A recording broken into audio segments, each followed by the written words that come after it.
Hold on.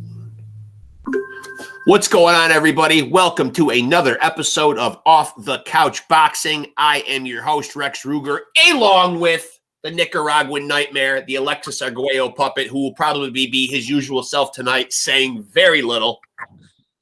And I'm your other host, Frank Benji's, back with another episode. First time in the glasses on the podcast. Yeah, and as you can tell by the fact that there is a thumbnail here, that we have put guests on the back burner for this episode, man. And we're just doing a good old fashioned, guests have put us on the back burner. Right? Yeah. It's a slow night tonight, man. So because at the time of this recording, it is November 25th. It is big fight night tonight, man. At the time of this recording, we're getting ready in just a matter of few hours to see the Mexican monster David Benavidez in action against Boo Boo Andrade, and a stellar undercard tonight, man. That is not to be missed. But by the time we actually put this episode up, I'm sure that will be old news, and there'll be something else in the news cycle. But so the fight we're spotlighting tonight is coming up in a few weeks. Is one of those fights that's going to make this go away. Yeah. December the 9th. We got Devin the Dream Haney, which he's no dream to me, but I mean, and Regis Rugaroo PROGRAIS. Yep. And for Regis's 140-pound belt. I don't know, what belt is that. What's he got? The WBA? So many fucking belts floating around out there. No, I think Rolly has the WBA at 140. Curious. Well, I just wonder which one he's got. Maybe he's got the IBF. And we're supposed to be the experts here, huh? I mean, it's so hard to keep track of all these different weight classes and all these different belts. It'd be different if one guy was the champion at every weight, but I mean, AKA the good old days. It's just hard to know who's got what exactly. He might have the WBO now that I'm thinking about it. Really hard. He has held the WBC super lightweight title since 2022. Previously, he did hold the WBA super lightweight title back in 2019, but currently holds the WBC super lightweight. WBC. Yeah. And so, I guess we're basically breaking down. We beat Crooks? Huh? We beat Crooks? Yeah. As the great James Toney once infamously called the WBC. Yep, we beat Crooks. Yeah. James was really big, I feel like, on those IBF titles, man. He's IBF. Yeah.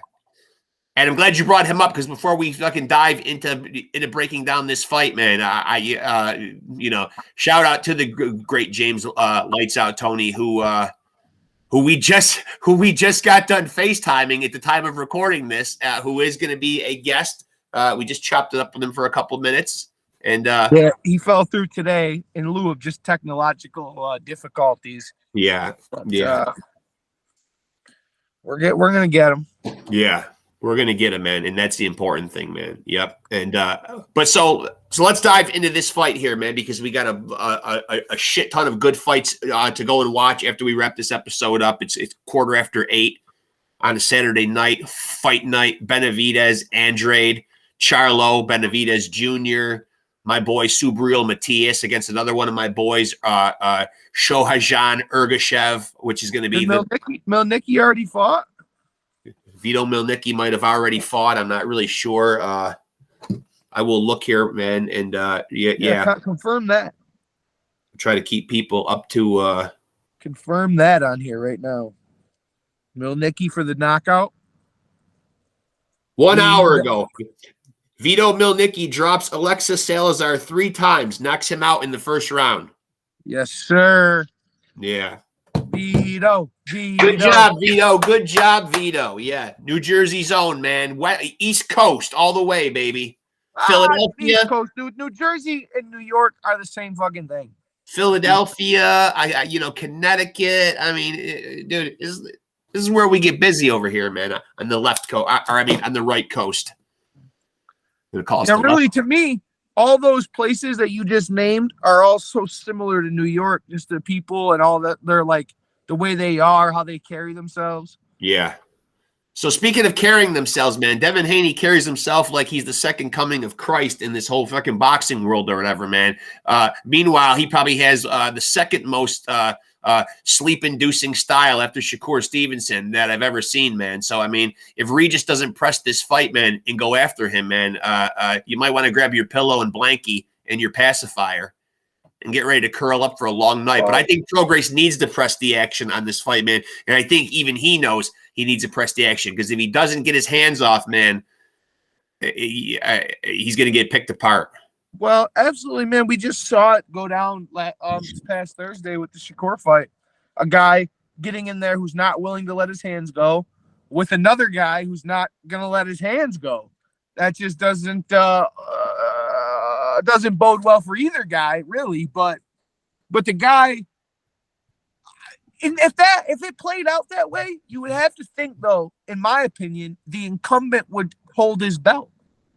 You know what I mean? So if we saw the same fight we saw the other night with Shakur and De Los Santos, two guys giving each other too much respect, nobody letting their hands go, pressing the action, I think that would mean that Regis would get the win and continue on and keep the belt.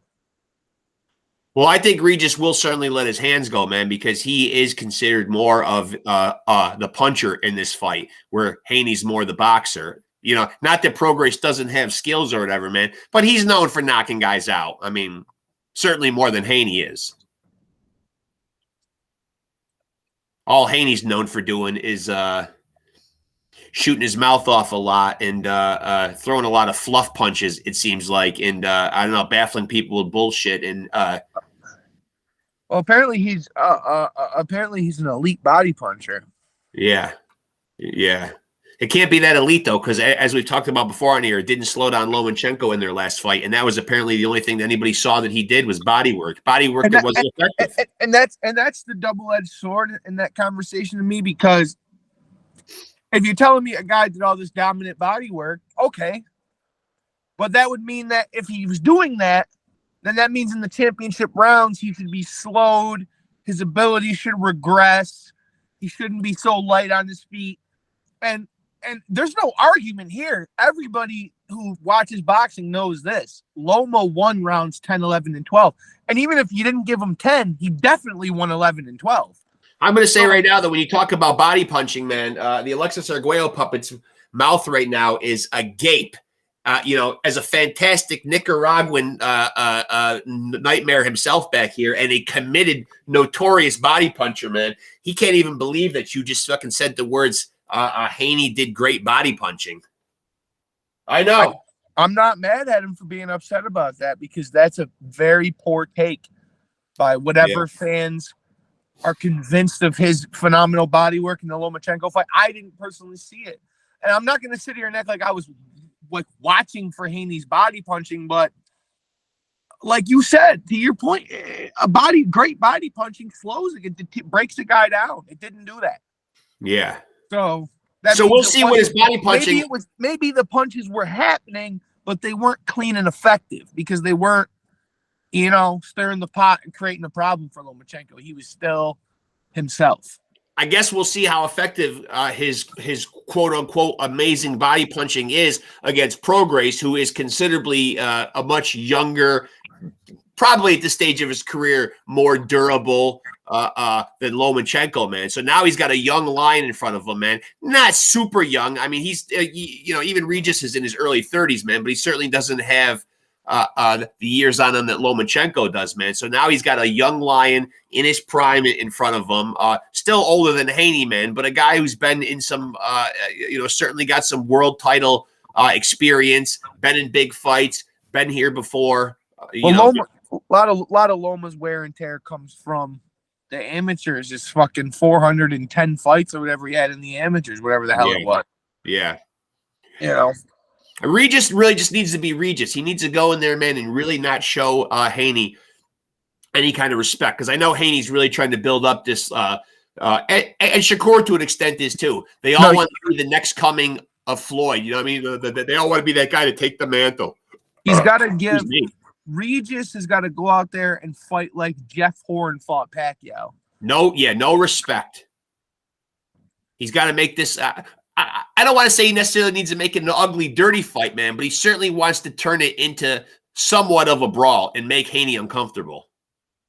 And I think there's no other way, no better way to do that than exactly what I just said, to fight a style like Jeff Horn fought against Pacquiao, coming at you, pushing you into the corner, shoving you around, fucking, yeah. I mean, like a little dirty boxing, a little, you gotta, like you said, you gotta take Haney out of his comfort zone of the slick boxing and put him into a war.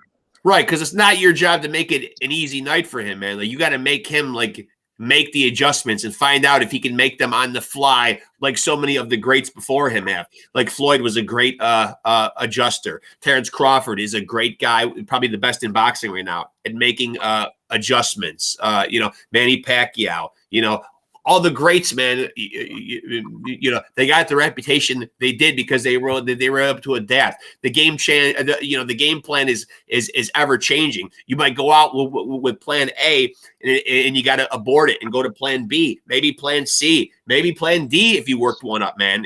You might go out there with the intention of saying, geez, I'm going to go out there and I'm going to do this, this, and this. Then you come back to your corner and say, guess what? This, and this ain't working tonight against this guy. He's ready for this, and this. So now we got to go with that, and that. I mean, we've obviously even seen it. Like, we were joking, laughing about watching a video the other day about Manny Stewart and his son Sugar Hill, both telling their fighters respectively. Nephew Sugar Hill, excuse me. We were just laughing about it though, about how they were both in a corner telling their fighter, "You got to go knock this guy out. Get him out of here. Get him the fuck out of here." Yeah. Like, at some point, it goes from a game plan to fucking get this guy out of here. Just punch him up and get him out of here. Yeah, and certainly Regis has got to, impose, whatever will he possibly can. I mean, I don't know if he's necessarily the bigger, stronger guy here, but I mean, I was about to say, can you give us a tail of the tape on this right now? I'm looking, man. So you keep chopping it up here, man, and I'll. Because I was actually just kind of curious as we were talking about it, as to like the height difference, weight. Obviously it'll be the same weight, but height difference, frame wise, you know what I mean? Reach advantage. So I'm curious. So we got Devin Haney coming in at 28-0, 16 KOs. We got Regis coming in at 28-1, 24 KOs.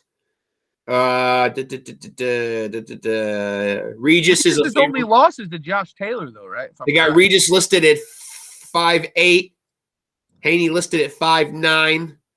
Considerable reach for Haney. He's the longer fighter. 67-inch reach for Regis, 71-inch reach for Haney. So, I mean, I kind of, now that I've heard that, I didn't know, I wasn't hip to all that knowledge before, but hearing that, Haney's long. Hearing what you just said, I would retract my statement of what Regis has got to do, because, I mean, he's still got to make it a dirty boxing, you know what I mean? He's still got to make it a war, but obviously, it's not like a situation where it's like, he's going to be able to come in and be the way bigger guy and put his weight all over Haney and his size and drape on him, right? Because Haney's the bigger guy. Yeah. So, I mean, you kind of got to go like I think if I had to equip it to anybody, I would say PROGRAIS has got to go with like a Pitbull Cruz style of fighting to win this fight. Yeah, this reminds me very reminiscent. Just in there like this, bury yourself in there, get inside, throw some uppercuts, some fucking tight hooks. Yeah, this is very reminiscent of a lot of combination punching against Haney. I think the meal ticket to beat Haney, combination punching. This is very reminiscent of a Hagler Leonard type of fight right here.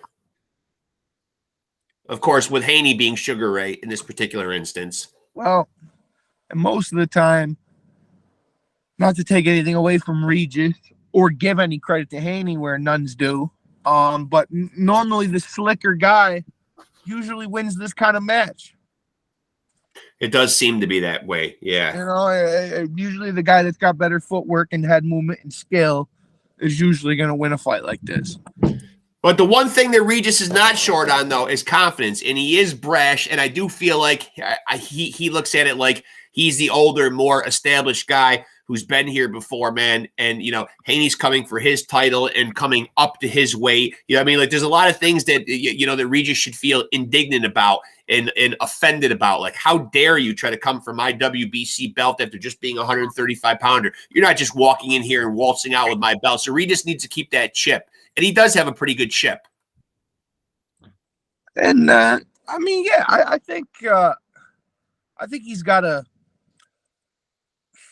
it's like I want to say this is a 50-50 fight, but I would honestly, now hearing the tale of the tape, I would honestly weigh a little bit on Haney's, like, in favor of Haney. Not that I'm rooting for Haney in any way, but I would say it's like a 60-40 fight for Haney. Just based on his skill and now knowing that he's also going to go in there and be the taller, rangier fighter.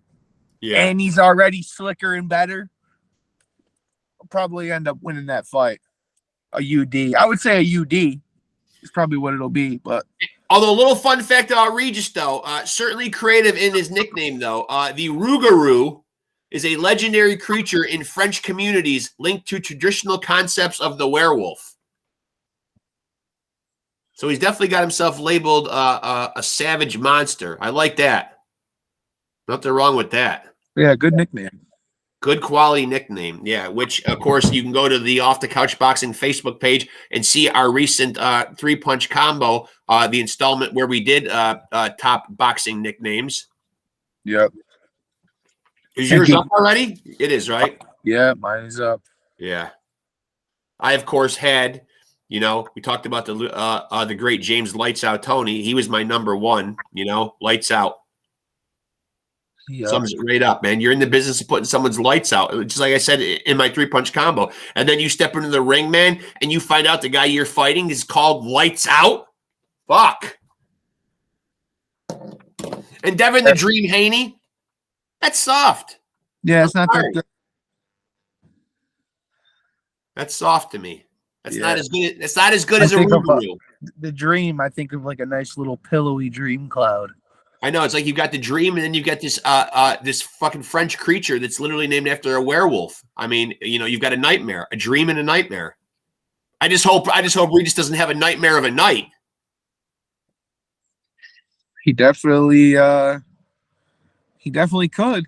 I almost think he needs to come out and almost go, and there's not a lot of guys who are willing to go to the well and do this anymore, man, but he almost needs to come out, and of course, he's also not the same type of fighter, man, but he almost needs to come out and put on like an Arturo Gatti, Mickey Ward type performance, man. Not in the sense where, you know, he takes a hellacious beating in order to give one, but he needs to come out and just really go to war, man. You know what I mean? Like really try to turn it into like a war. You know what I mean? Because I don't think that, I can't believe that he thinks that Haney has anything that's really going to hurt him, because Haney really hasn't proven to hurt too many guys, especially in quite a while. I mean, come on. He couldn't hurt a much older and a much more, I'd like to say seasoned, but I mean, you know, certainly a more aged and a more weathered Lomachenko, and he couldn't get him out of there. Get him out of there. He wasn't even remotely close to getting him out of there. I couldn't hurt him. I think like a new assessment, knowing the tale of the tape, I think Regis has got to dig to the body a lot. I think if Regis goes to the body a lot and can get Haney to drop his hands and start protecting, then he could feast. Yeah. Yeah. Feast like the werewolf that he is. I think that would be my, if I was going to coach Regis in this fight, I think that would be my game plan. Yeah. I would say start out early and stay loose and just work with them and just work that body. As early as you can, just work that body. Like, just get as many punches into that midsection as you possibly can in the first 4 rounds. And I'm eager to see if you can't slow that bop, because Haney's gonna have, you know, a nice pep in his step, and he's rangy and he's gonna move around a lot. I'm eager to hear how Jimmy Lennon Jr., the always classy Jimmy Lennon Jr., is going to say Rougarou. I hope he has a little. I hope he has a little. Rougarou. Yeah, is it pronounced Rougarou though? Because French, being a guy that took French, not that I could really speak it anymore outside of a couple of phrases and things. If I was going to say that word in French, I would almost think it might be pronounced Rougarou. I'm not really sure, but it looks like though it said Rougarou. French. Wikipedia, it said French communities, man. So that could also mean like, because Regis is from Louisiana, that Cajun kind of country. Because it looks like one of the spellings was it ended in like EAUX, which tends to be a little more. That would still be roux in French. Yeah. Or Rougarou. Rouge. No, I honestly, like, I've seen the spelling of that, and I really think, like, French pronunciation, that would probably be Rougarou. Yeah, I don't think that's how they say it though, but I don't think that's how. I mean, I haven't heard people referring to Regis. I don't think as pronouncing it that way. But whatever. At the end of the day, he's got to be a goddamn werewolf. Let's just say it in English here, man, because we are an English-speaking podcast, man. He needs to come out and be a werewolf. Claw, scratch, howl at the fucking moon, go crazy, man. That's the secret that night, I think. He's got to howl at the moon. No, I really don't. I agree with your sentiment, but I really don't think. Like, really trying to assess this fight based on their styles and their size. Now that I really know how they stack up, I think PROGRAIS has got to put on a clinic, dude. It's not. I don't think it's gonna come that easy. No doubt, he's got to fight the fight of his career. He does. And I like really trying to assess it. Like, seriously, I don't think if he tries to push Haney around like we're talking about with the Jeff Horn situation, I don't think that's gonna work. Yeah. Personally, like, now that knowing the tale of the tape and learning what I've learned, I think he's gonna have to. I think he's gonna have to put on a clinic, dude. He's gonna have to break Haney down. And not for nothing, man, but why does Regis, man, at least in the thumbnail that we particularly use for the show, like, really have his rose in, man, and have his shit looking tight, man. And what's going on with Haney? He's just going like all ragamuffin. I don't know. I mean, it just doesn't look, clean up a little. He's got the early Odell. He's got the early Odell Beckham Jr., man, and the young Odell. Yeah, the Charlos kind of rock it that way too. I'm not so sure about frosting it though. I don't know. Yeah, frosted tips. Yeah. You can't take a guy seriously looking at him with frosted tips, man. I mean, Regis should take something away from the fact that this man has frosted tips. I mean, that should give him a psychological edge. Yeah. I'm fighting a guy who frosted his tips. I don't want anybody to take this out of context in the LGBTQ community, so I don't want to say what I really think it is, but it is what it is. Yeah, you better not. We don't want to offend anybody, man. We're not in the right. I mean, we're not in the. Yeah, that's what I'm saying. I don't want to say the word that I would generally use for what frosted tips would be, even though it's not from the context of actual, LGBTQ. It's just a phrasing that we use as guys. We say that, you know what I mean? Yeah. I don't know. I feel like that every single time that I see the Haneys, though, I'm more annoyed by his father, Bill, though, man. Again, another one of those obnoxious, overstepping his boundaries, stepping over the line type of fathers. No offense, but there's a few of those in boxing. Well, I think part of the problem with that is it's fathers who never had a heyday. Living vicariously. Right. Trying to have a heyday through their son. Yeah. Yeah. So that when they're 70 and they're laying on the deathbed, they can at least say, "Oh, I helped my son become a great boxer. Yeah. And he made millions of dollars." And yeah, I guess. And I can kind of see that, being a father myself. I guess I can kind of relate to that in a way, man. But you can be, but if you're gonna appear in the limelight, though, man, it's okay to be by your son's side. It's okay to train your son, But the problem is, man, is that like, and it's even okay to give interviews, man. But when you're stepping in and you're injecting yourself and inserting yourself in these press conferences, in these places that, these specific events, like where the shine really should be on the fighter, you know what I mean? And you're, and actually, your way actually, not to shit on Tyson Fury or anything, because I like Tyson Fury a lot, but recently, a guy who I tried to get on John on the podcast, he never answered. He's very active on Instagram. I see him on there every day posting some shit. Never wrote back to me.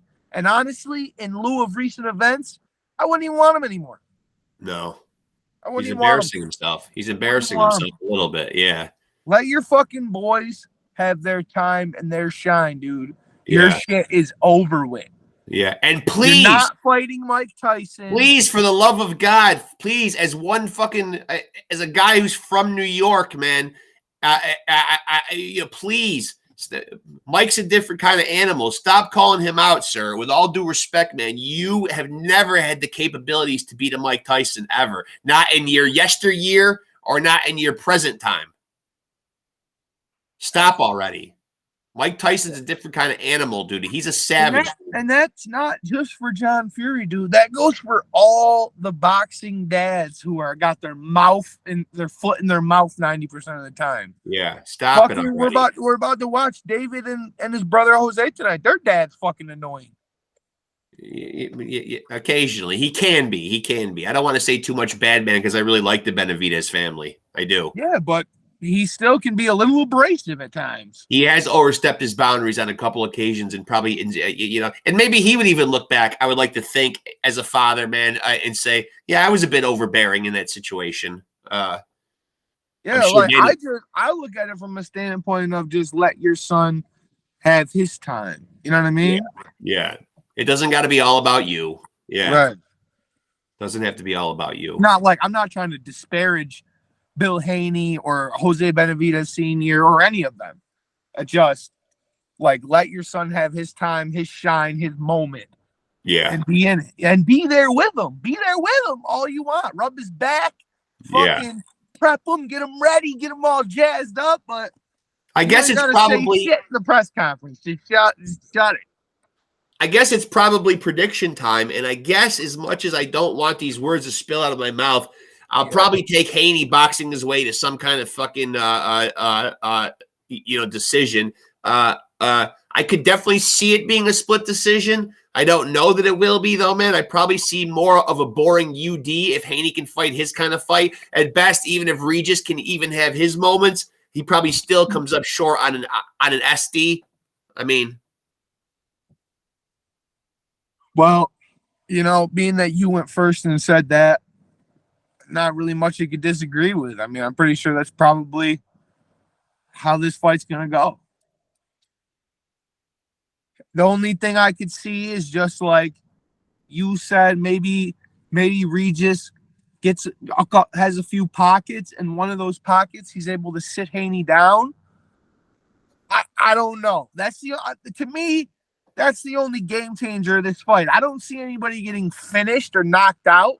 I just think if somebody can sit somebody else down, that will be the difference maker in this fight. Yeah. Yeah, Regis has a good chance, man, if he could somehow find a way to drop Haney. I don't see it going the other way. I don't see Haney probably dropping him. Right. I just think that could be a big swing moment in a fight. Like, yeah, somebody gets dropped. And just to let people know, and this is no offense to Regis, man, but I do believe that this is a pay-per-view fight, though, man. And obviously, the Haneys consider themselves the A side, but let me not burst the bubble of the Haneys. Well, actually, let me burst the bubble of the Haneys. You're not a pay-per-view draw yet, though. This should not be a pay-per-view fight. No, definitely not, because Haney's not a pay-per-view draw, and he's the A side of this fight. Yeah. And again, not to shit on Regis or anything, but he's not a pay-per-view draw. So not at this stage of his career, no. So neither one of these guys are a pay-per-view. This should be just a show box, night of boxing. A night of boxing, yeah. Just a regular Showtime Saturday night. I mean, yeah. boxing's got to start to get this right and realize what's Showtime what's pay-per-view caliber and what's not. And of course, with the uncertainty of where boxing is going to land and Showtime pulling the plug on boxing, if all events do start to become pay-per-view and we get a couple of fucking cards like a year, then you've got to take the Oscar De La Hoya approach. You've got to have great matchups, world title fights, star-studded cards, and undercards. My problem is, though, is right now, even though Showtime's packing it up the end of next month, right now, you pay for a Showtime subscription. So either way, I'm paying you to watch this fight. It's not free. Right. Everybody can't just go watch it. I'm paying Showtime to fucking put this fight on. Right. So I think exactly what you're saying. This is the kind of fight that goes there, where we already pay to have Showtime, and then we watch good fights like this. Because this right here, to me, isn't a great fight. It's a good fight. Yeah, it's a good fight. Yeah. It's not great. It's not like a 5-star elite fight that I can't I'm edge of my seat, I can't wait or something. I'm more excited for this Benavidez Andrade fight. Yes, absolutely. Yeah, this is much more of a and again, better card with it too. Yeah. And again, this is boxing getting it right. At the time of us recording this, it is November 25th. We are moments away from the card starting, man. But this is how you do a card, boxing promoters. What time does the card actually start? 9? 9, yeah. You got Lamont Roach against Garcia. You've got what I think is going to be the sleeper fight of the night with Shohjan Ergashev versus Subriel Matias. You've got the return of Jermall Charlo versus Jose Benavidez Jr. So the Benavidez brothers get to share a card tonight. And in your main event, you got Boo Boo Andrade, versus one of my favorite guys going right now, the Mexican monster, David Benavidez. I'm pretty sure you might have. I think it's Jermall going tonight. Jermall, yeah, it is. Yeah, you said Jermall the first time. Oh, who the hell cares? Yeah. Jermall is making. I was just gonna say, I'm pretty sure Mel was the one that just fought Canelo. Yeah, even fought is a strong word for what he did that night, but he showed up and collected a paycheck against Canelo for 36 minutes of work, a big hefty paycheck. But Jermall is coming back after a 2-year layoff. He's the one that's been a little bit of a head case, got the shit slapped out of him by Caleb Sweet Hands Plant. That was a satisfying moment for me to watch. Very proud of Sweet Hands. Yeah. Did his thing right in front of both the brothers. Neither one of them did. You don't grab a guy about it, dude. You don't grab a guy's beard in an unfamiliar way like that, man. You don't. No. That's not cool. That's not cool. Sweet Hands has to slap him in that situation. You back the guy into a corner, dude. He's got to pimp slap you. He's got to. And he did. Yeah. He might as well just go around the back of the building and castrate himself. And Jermall looked dazed and confused. Jermall, whoever it was. Yeah. After they hustled him out of that fucking backstage area, then everybody started getting loose at the lips in Charlo's fucking posse, man. But nobody said shit at the time, right? Because you know what everyone was thinking, man. Damn, man, this white boy crazy. Just smacked the shit out of him. Yeah. Just came up and slapped the man like he fucking stole something. Yeah, I mean. Yeah, he did too, man. But yes, in this fight, man, I got this probably going to the cards unless Regis can pull something out of his ass, man. And he's got a thunderous right hand in there, man. And he does have it, 29 wins, 24 knockouts. So he does have knockout capability. So it really just depends on how much running and skating and shucking and jiving Haney can do on the night. I mean, if Regis can go after him and go get him, but I probably see this thing either ending in a UD or maybe we get a judge who sees it Regis's way and we get ourselves a split decision, or who knows? Boxing loves its fucking draws. Right. Hopefully you don't get one of those, man. It's the most unsatisfying night in sports. Someone's got to fucking win. I mean, it's ridiculous. Come on. Yeah, that's why I hate that the NFL has taken the sudden death out of it. Yeah. Now you get, if you go to the overtime period and you play the overtime and you're still tied, it's a draw. Yeah. There should be no draw in sports. I'm sure probably somebody was offended. Some group was offended by the term sudden death. I don't know. Who knows? Maybe the geriatric population was upset, or heart attack victims, or I don't know, man, who was speaking out against sudden death. But it goes with old school football in my mind. But I mean, yeah. So I probably got this thing going to the cards. If I have to land a prediction, which when we break down these matchups, we always do. So ultimately, gun to my head, can't be wishy-washy about this. I will say Haney wins a UD, a boring UD. He turns this into a boring fight. I agree 100%. Yeah. And it's just the way it's going to be, man. I'm sorry, Rougarou fans. I'm pulling for Rougarou in this fight, and I love nothing more than to be wrong about these, men. These don't taste great coming out of my mouth after spending so much money throughout my career to watch Floyd Mayweather lose pay-per-view after pay-per-view and never seeing it happen. I get the feeling that we're going to see this with Shakur and with Haney. These are just going to, these are just guys who are going to find a way to put their roller skates on or their track shoes. It's not picking the winner with your heart. It's picking the winner with your knowledge of the sport. Right. And then you'll get the snobby and then you'll get the snobby fans who will come out and say, oh, what Haney does, what Shakur does, what these guys do, it's artistic. It's a defensive masterpiece. And I get all that. You're not telling me anything that I don't know after watching boxing for, 35 years of my life. You're not telling me, you're not shedding light on what a great defensive masterclass or a great performance is, man. I get that. Boxing, the art of hitting and not getting hit or whatever, man. But come on, though, man. It's the art of hitting first and not getting hit. So there's got to be some hitting involved first. Right. It's not just, hey, let's put two guys in there and let them dance around all night, man, and do capoeira, and nobody lays a hand on either guy. I mean, it's the art of hitting and not getting hit. Hit and not get hit. You always notice, folks, the hit part comes first. And I think on that note, I will say, like and subscribe on YouTube. Find us on Facebook at Off the Couch Boxing, at Rex Ruger, at Frank Benjis, on all socials. And I will quote our great American poet, Gary Busey, by saying, I can go 15 seconds with anything. Yeah, and I will in this episode because I need to go watch these fights tonight. My man, David, the Mexican Monster Benavidez, is fighting tonight, folks. It's exciting. Exciting night of fights. And happy birthday, Frank Benjis, because it's my birthday tomorrow. That's right. Happy birthday, man. And I will end this thing by reminding all the kids, gather around. It's the holidays, kids. Gather around your computer screens. Gather around for Papa Rex here. Kids, if you want to be a champion, then you got to make sure that you always roll with the champs. Peace.